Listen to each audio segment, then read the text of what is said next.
I became very heavily involved in the Stop the Bleed campaign about 5 years ago following Sandy Hook. That's in Connecticut, and we were the closest level 1 trauma center, and so had a very powerful impact, certainly on me. And the college then decided to establish a committee to increase survival from these types of events.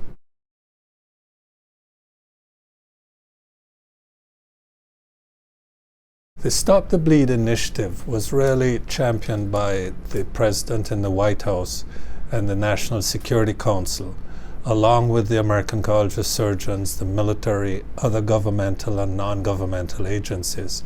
And the purpose of that was really to educate and inform the public that this is a problem in our society, and they have the personal skills after they've been trained to stop bleeding. And the goal of that is to save lives and limbs.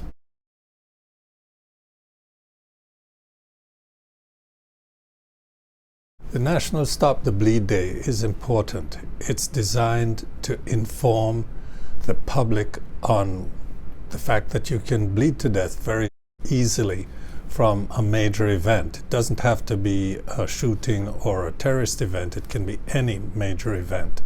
And so we want the public to be empowered and educated to be able to stop bleeding and keep the blood inside the body.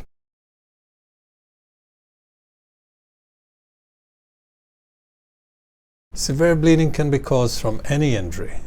In the sort of public press, it's usually with gunshot wounds and explosives, but it could be anything. It could be a chainsaw cut with a kitchen knife, a motorcycle or motor vehicle accident. It doesn't really matter what it is. What does matter is that you've torn a very large vessel and you're bleeding profusely, usually onto the ground.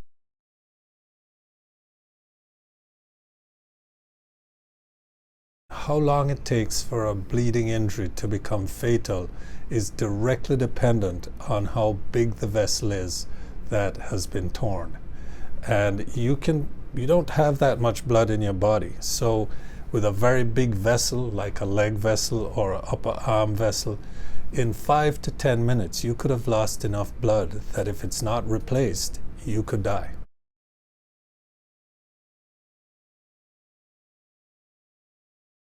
A bleeding control course is designed for the public. So it is short, it's precise, and it's designed at the end of the education. The public will have a skill which they can use immediately.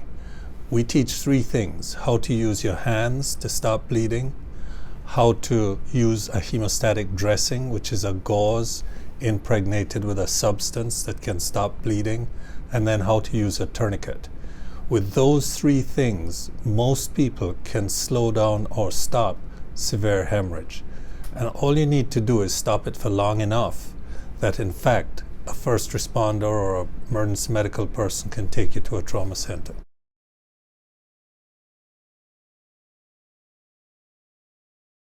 There are a lot of ways to find courses. In our situation at the American College of Surgeons, we have a website called bleedingcontrol.org, and that will show you courses in your area. Or you could go to your trauma center or a hospital and ask people, where can I get a course like this?